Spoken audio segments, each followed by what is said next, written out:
First story. Entitled Coworker bullied me for my body, complained to HR claiming my weight loss triggered her, and demanded my medical information. My entitled HR took her side and punished me, causing me to lose my bonus, so I got both HR and my coworker fired. I just came back to work after a month-long emergency medical leave. The TLDR is that after a decade of medical gaslighting, a new doctor ordered an emergency MRI during a routine visit and discovered a mass in my abdomen. I was rushed into surgery within 24 hours. I ended up having an 18-pound benign tumor pressing on my vital organs, and I was about a week away from multiple organ failure.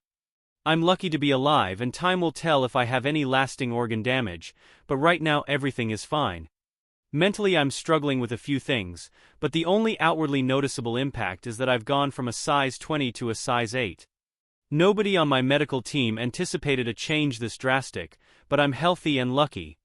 I was expecting to get a lot of questions from my coworkers because curiosity exists. I had a basic emergency surgery, but I'm fine now, answer that almost everyone accepted but one coworker who I hardly speak to, Aubrey. On my first day back to work, Aubrey came up to me and said, "I wish you had come to me to lose the weight, instead of resorting to such drastic measures. You're going to gain it all back, I'll be waiting." I was aware of Aubrey's reputation, but since we never worked together, I didn't think it would be an issue. She's one of those people who think they're a fitness expert and call themselves a health coach, nothing to do with the company we work for. She has a reputation for giving out unsolicited and incorrect health advice, and is always commenting on people's food choices. I was speechless when she asked why I opted to get butchered instead of putting in the hard work to lose the weight. There's nothing wrong with someone choosing surgical weight loss options, but that's not what happened to me, and I really resented her aggressive attitude to spreading rumors. During my second week back, she came by my office at the end of the day in athletic gear, offering to go with me if I was too afraid to go to the gym alone. At the time I wasn't even cleared to lift my kid, do laundry, or climb a flight of stairs, let alone go to the gym with this crackpot. I don't remember what I said to her, but she left saying I'd gain the weight back because I'm lazy. The next day Aubrey ranted angrily about me in a meeting. I wasn't and missed it for a follow-up, ironically. I don't know everything that was said, but the gist was that if I can't dedicate myself to weight loss, I obviously can't see my work obligations through. HR called for a red flag mediation. At our company, mediation can go against your bonus opportunities for the year. I have no idea why I'm in mediation when she's the one being an arsehole. At the mediation, Aubrey stated that she was triggered by my new body, and I should have thought of other people's feelings and warned her before my surgery. I hardly had time to warn my husband and get my kid out of daycare. I don't owe Aubrey anything. I have empathy that she's obviously struggling, but that does not excuse her behavior. HR said that while they can't ask me to explain my medical history, it might clear the air if I told her what kind of surgery I had and why. I said I wasn't obligated to share my medical information with anyone, and that Aubrey having bad coping skills doesn't entitle her to a coworker's personal health information. Their response was kind of, "Well, then we can't stop her from bullying you." After Thanksgiving, my doctor helped me put in ADA accommodation paperwork so I could work from home. I was having some mild complications from surgery, but also to avoid Aubrey. This company hates remote work, so they're really not happy.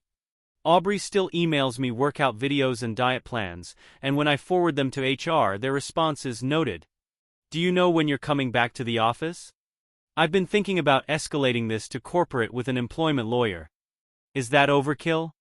I'm still in a sensitive place after my surgery, and I have no energy for this, especially since Aubrey is fixated on weight loss, which was the primary way doctors gaslit me for years. I've been with this company for 5 years and I'm just exhausted and disappointed in how they're handling this, and I want it over yesterday. Update 2.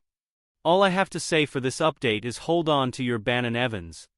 I saw a lot of comments asking where management was in all this, so I'll address that first. My boss, George, was getting ready to retire while this was going on. George is roughly my grandfather's age, so this entire situation bewildered both him and his replacement, who he was training at the time. Both of them met with Aubrey's boss because, believe me, I was documenting everything she did from the jump, and they all assured me that Aubrey would be dealt with. None of them recommended the red flag mediation. That was HR's idea. I was given details of the meeting where Aubrey ranted about me and it was horrible. But apparently Aubrey was asked to leave by her own boss, while several other employees told her to stop. So managerially and in the office in general, people were trying to rein her in from many different angles. HR is where the ball dropped and dropped hard. This company just has a poor HR structure and bad entry to mid-level HR. When Aubrey's boss referred her to HR regarding her negative behavior, HR took it upon themselves to consider it a mediation situation, which, remember, at our company can go against your bonus for the year despite communication from George, his replacement, and Aubrey's boss saying I wasn't in the wrong. When George found out about this, he spoke to the HR generalist's manager, who said that my absence probably caused a lot of strain and extra work for Aubrey, when Aubrey's not even credentialed to do what I do. Management made a point to tell me how baffled and upset they were with HR's handling of the situation every time something came up. My company mentor was also a huge support during this time, until she decided to take another job elsewhere. When my doctor extended my ADA work from home accommodation, a second time, HR responded by telling me my attendance was a concern. I emailed their boss's boss, the HR director, and asked for clarification. He said I hadn't come into the office, so of course my attendance was a problem. I reiterated I had medical documentation stating that if WFH wasn't available, then they could refer to the FMLA documentation my medical team also sent. He replied that medical documentation, including both FMLA and ADA reasonable accommodations, doesn't hold much weight with the company. That's when I got a lawyer. Aubrey, as a problem, kind of drifted to the background when HR started their medical documentation doesn't matter campaign. On my lawyer's recommendation, I contacted the HR executive team, which is where this whole curse situation came to light. And I did check with my lawyer about emailing this update, and they laughed and said I couldn't leave people hanging after all that. I called the chief HR officer, which for my company is going over like 5 people's heads. But I did it with George's and my new boss's blessings, who is head of HR, and asked why my attendance was an issue when I had reasonable ADA documentation. She had no idea what I was talking about, so I filled her in on all of it, including the mediation meeting, Aubrey's harassment, and the HR director her direct report saying medical documentation didn't hold any weight with the company. She was speechless and asked to meet with me and my lawyer as soon as possible. My lawyer hardly had to do anything during the meeting, because the crow was horrified at everything I told her. I've never actually seen steam come out of someone's ears, but if it was physically possible, it would have happened here. My lawyer didn't need to say a word but just nodded and smiled when the crow offered an extended paid medical leave so I could handle my recovery, and said Aubrey constantly sending me fitness plans would be dealt with swiftly. I didn't hear anything out of Aubrey for a long time, but I did hear through some gossip channels that the HR staff involved in the red flag meeting threatening to write me up or let go. Aubrey wasn't fired because they believed she was misled by HR, so I understand that part even if I don't agree with it. But she was on a tight pip for a while. Then she showed up at my house. Now we moved from Bananappins to a full-on banana ensemble. I'm still on leave and out of the blue. Aubrey showed up at my door on a weekend with 2 other women in tow. And the commenters guessed it. She's in very deep with an MLM or maybe a cult. I can't be sure at this point. Aubrey came over to demonstrate some workout techniques and give me some diet supplement samples and discuss a career opportunity, because she was worried about my physical and professional health. She didn't make it past my mother-in-law, who has been a godsend right now. My mother-in-law made it clear where Aubrey could stick her demonstration, and they left in a hurry. I notified my lawyer and the crow, and suffice it to say, Aubrey is now a full-time wellness coach. I'm happy I went with my gut and got a lawyer because the company has changed so drastically over the last year, with the toxic HR department encouraging behavior like Aubrey's, and spreading false information about medical leave and time off. The company is almost unrecognizable. Also, with my boss and mentor both gone. I don't know if I'm going to go back once I'm medically cleared. The company is also undergoing a restructuring right now. And my department may end up distributed between other parts of the company, or even other parts of the state. I have been looking at jobs and doing some resume drafting for a full-time remote position since it feels like it might be a better fit. But many thanks to the comments section and all the support. Final update. I got an offer from a local company that's going fully remote with administration and management, meeting up once a month. The salary was right. It's 90% remote. It's a good fit. So I'm happy with it. My role is HR adjacent as head of payroll. I report to the COO and was hired by the CEO and COO. I walk into our first admin meeting, and who is sitting across from me, but the HR director who told me medical documentation doesn't matter and orchestrated my red flag meeting. Let's call him Bob. Bob is the interim HR director for this company. Bob looked very uncomfortable when he saw me. We went through some employee files, including several who are on maternity leave and 2 who were injured on a job site. Bob got quieter as we began reviewing medical documentation and approving paid leave. I smiled and looked him in the eye every time I asked. And does Jill have her medical documentation? Great. Medical documentation holds a lot of weight. That's important stuff to have. He looked like he wanted to melt into his seat. At one point he tried to argue against someone using their PTO to provide end-of-life care for a parent when they had ample PTO. I smiled and said, "You're right. Our employee support fund should cover half this time. It's a shame for them to lose all their PTO when they're obviously going to need it to heal and grieve over the next few months. Why don't you get me the paperwork for the support fund this afternoon? That's so generous." Everyone was happy and in agreement. He looked like he swallowed a lemon. But everyone was like, "OMG Bob, how thoughtful." He had to eat it so bad and got me the documentation an hour later. Bob can suck it. Bob is also only a contractor, so he'll be moving on soon anyway. Medically, I'm doing better. And I'm very happy to move on from where I was. Aubrey's been full on radio silence, which is perfect for me. Thanks, Alm team and commenters. Second story. Entitled cheating wife made false accusations to steal everything her husband owned, just out of spite. But lost in court due to her stupidity. Then made a Reddit post to gain some sympathy.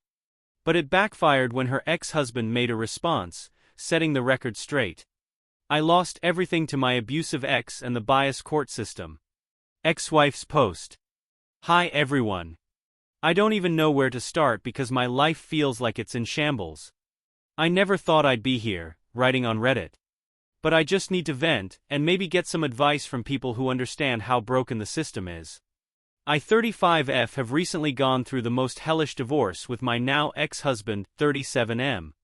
We were married for 12 years, and I thought we had a solid relationship for most of it. Sure, things weren't perfect. But what marriage is. He always wanted me to be this perfect housewife, taking care of the kids 10M and 7F and running the house while he focused on his business. I tried. I really did.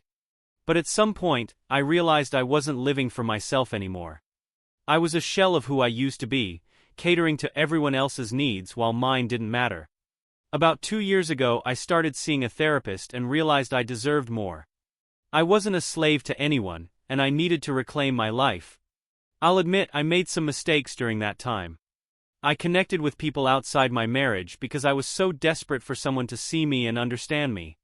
I know people will judge me for that. But I don't regret it, it gave me the courage to leave. Fast forward to last year, I told him I wanted a divorce. That's when everything went downhill. He got nasty immediately, calling me selfish and a bad mother. He told me I'd never get custody of the kids, and that he'd destroy me in court. I didn't take him seriously because I thought the courts favored mothers, especially since I've been the primary caregiver their whole lives. But then he started playing dirty. He accused me of being unfit, neglectful, and even abusive, which is absurd. He even claimed I threatened him, which is a total lie. He twisted every little thing I said or did during our fights to paint me as some kind of monster. Somehow he convinced the court to I still can't wrap my head around it. He used recordings of me during arguments taken completely out of context and they believed him. I was just venting my frustrations, not threatening anyone. But they saw it differently. The judge awarded him full custody of the kids, and I'm stuck paying child support, even though he's the one with the business and all the money. They even made me pay his legal fees because he claimed my false accusations cost him emotionally and financially. He's so manipulative it's unreal. I feel like the court didn't even consider my side. They just labeled me the bad guy and gave him everything. Now he's smug, sitting on his high horse with the kids, his business, and all the family support. Meanwhile, I'm trying to rebuild my life from scratch, and he's doing everything he can to make it harder for me. I just feel so lost. I love my kids more than anything, but I can't even see them as much as I want. He's turning them against me, feeding them lies about how I abandoned them. I'd never do that. I left him, not them. Has anyone else dealt with an ex like this? How do you move forward when someone destroys everything you've worked for? Comment 1. I'm sorry you're going through this, but honestly it's really rare for courts to award full custody to the father, unless something significant happened. Are you sure he didn't have some kind of evidence that made the judge decide that? Just curious, because this doesn't usually happen without a reason. Comment 2. If he's really as manipulative as you say, I'd recommend keeping records of everything moving forward. But I'm confused. If you were the primary caregiver and the kids were close to you, why would the court rule against you? Something isn't adding up here. Comment 3. Ugh, this makes me so angry for you. People don't realize how hard it is for moms to keep it all together when they're treated like housekeepers and nannies instead of partners. You deserve so much better, and your kids will see the truth someday. Stay strong. Husbands. Post edit. For those wondering why I'm using her name, Lisa already aired our private life online and painted herself as the victim. So I'm just setting the record straight the same way she did publicly. I wasn't planning to say anything, but after Lisa's 35F Reddit post started making the rounds, I felt like I needed to speak up.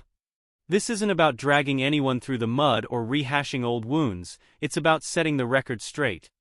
Lisa, if you're reading this, and I know you are, I need you to understand that words have consequences. Your version of events leaves out the choices you made, the damage you caused, and the truth about what really happened. We were married for 12 years. For a long time I thought we had something solid. I've always been a practical person. I own a small business in logistics and worked hard to provide for our family. I wanted Lisa to have the freedom to focus on raising our 2 kids, 10M and 7F, without worrying about money. In the early years I believed we were building a life together. But as time went on, it became clear that Lisa didn't see things the same way. About 3 years ago she started pulling away physically, emotionally, and even from the kids. It wasn't something I noticed right away, but it built over time. She became distant, spending more time on her phone or out of the house. At first I thought she was just overwhelmed or unhappy. I tried to step up. I adjusted my work hours so I could be home more, took on extra parenting responsibilities, and even suggested couples counseling. But nothing seemed to help. Lisa wasn't interested in fixing anything, she just kept drifting further away. The real turning point came 2 years ago. Lisa started disappearing for hours at a time, claiming she needed space or self-care. Then I found messages on her laptop that made it clear she wasn't just venting to friends, she was seeing other people. I'll spare the details, but it wasn't just one person. When I confronted her, she didn't deny it. Instead, she told me she hadn't been happy in years and that she needed to find herself. That was the first time I heard that phrase, but it wouldn't be the last. She framed it like her actions were inevitable, like she had no choice but to betray our family because she was so unfulfilled. What hurt the most wasn't just the cheating, it was her indifference. She didn't apologize or seem to care about how her choices were affecting me or the kids. After that, things were never the same. Lisa checked out of the marriage entirely. She started skipping family events, ignoring the kids' needs, and acting like being a mother was an inconvenience. I'll never forget the time our son had a school project he was really proud of, and Lisa barely glanced at it before brushing him off to go to a yoga class. It wasn't just neglect, it was abandonment in all but name. The kids started asking me why their mom didn't seem to care anymore. I didn't have an answer for them. When Lisa first brought up divorce, I thought we'd handle it through mediation. I wasn't looking to make things ugly. I told her I didn't care about material things, I just wanted to make sure the kids were okay. But Lisa made it clear that wasn't enough for her. She wanted it all. Full custody, the house, alimony, and even a portion of my business. At first I thought this was just anger talking. But then she started making threats and I realized how far she was willing to go. She told me flat out, "You'll never win. The courts always side with the mother. I can say whatever I want and they'll believe me." That's when I realized I needed to protect myself. I hired a lawyer, a damn good one, and started documenting everything. In our state, recording conversations without the other person's consent is legal as long as one party is aware. So I began recording our arguments. I also kept records of text messages and emails, and even reached out to friends and family who had witnessed Lisa's behavior. Meanwhile, Lisa's behavior at home went from neglectful to outright careless. She'd miss scheduled pickups for the kids, leave them alone while she went out, and dismiss their emotional needs entirely. One night, our daughter came to me crying because Lisa had canceled her weekend visit to go on a self-care retreat. She said, "Does mommy even like us anymore?" I didn't know how to answer her. I wasn't just gathering evidence for court. I was also trying to keep things stable for the kids. I adjusted my work schedule, leaned on my parents for help, and did everything I could to shield them from the worst of it. Lisa, on the other hand, was focused entirely on the divorce. She filed court documents accusing me of being emotionally abusive and controlling. She painted a picture of me as an absent father who only cared about his business. None of it was true, but I knew how damaging those accusations could be. My lawyer and I worked tirelessly to build a strong case. We had the recordings, the texts, and even testimony from people who had seen Lisa's behavior firsthand.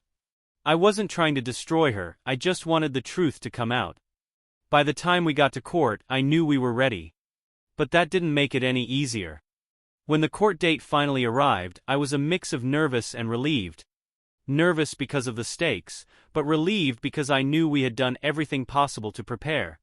My lawyer did most of the talking, presenting the evidence we had gathered.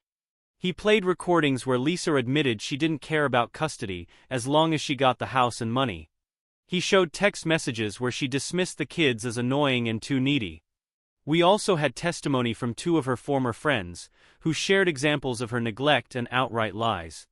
Lisa's lawyer tried to paint a different picture. They leaned heavily on her claims of emotional abuse, saying I was controlling and dismissive throughout our marriage. Lisa even cried on the stand, talking about how trapped she felt and how I had alienated her from the kids. But her story started to unravel under questioning. My lawyer pointed out inconsistencies in her timeline and played more recordings that contradicted her claims. For example, she said I had prevented her from seeing the kids. But we had texts showing she canceled multiple visits for personal reasons.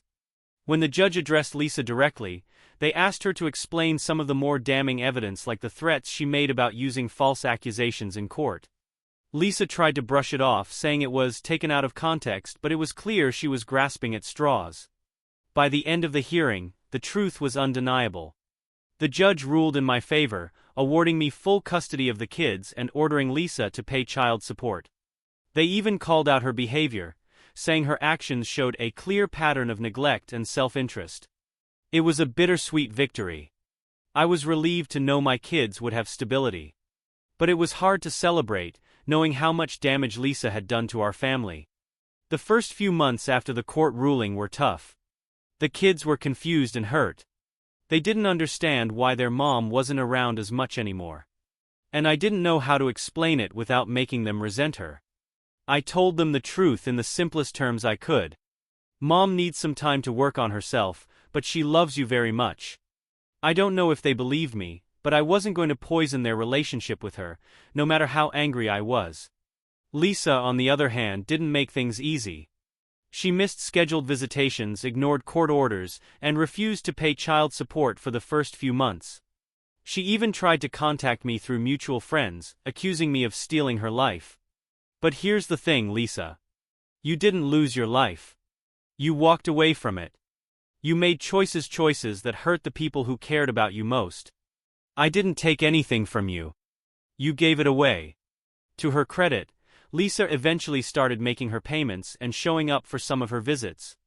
But the damage was already done. The kids were wary around her, especially our son. He told me once, "I don't think Mom likes being a mom." I didn't know what to say. Since the ruling, I've focused on rebuilding my life and creating a stable environment for my kids. I've adjusted my work schedule so I can be more present for them, and I've leaned on my parents and close friends for support. I'm not perfect, I still struggle with anger and resentment over everything that's happened, but I'm doing my best to put my kids first. For those of you who've been following Lisa's story, I want you to know this. I'm not here to play the victim or make her out to be a villain. Lisa is a complicated person. She made mistakes, huge ones, but I don't hate her. I'm just sad for her. Sad that she chose to chase something she thought would make her happy, only to lose everything that truly mattered. To Lisa, if you're still reading this, I hope you get the help you need. Not for me, but for the kids. They still love you, even if they don't always understand you.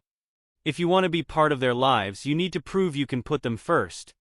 Words won't cut it anymore, only actions will. As for me, I'm moving forward. This experience has taught me a lot about myself, about what it means to be a father, and about how fragile trust can be. I've learned that you can't control what other people do, you can only control how you respond. And finally, to my kids, you are my world. Everything I've done and will continue to do is for you. Thank you for watching the video. If you are interested in listening to these kinds of stories, we've got more in store for you. Simply subscribe to our channel, hit the like button and share it with your friends.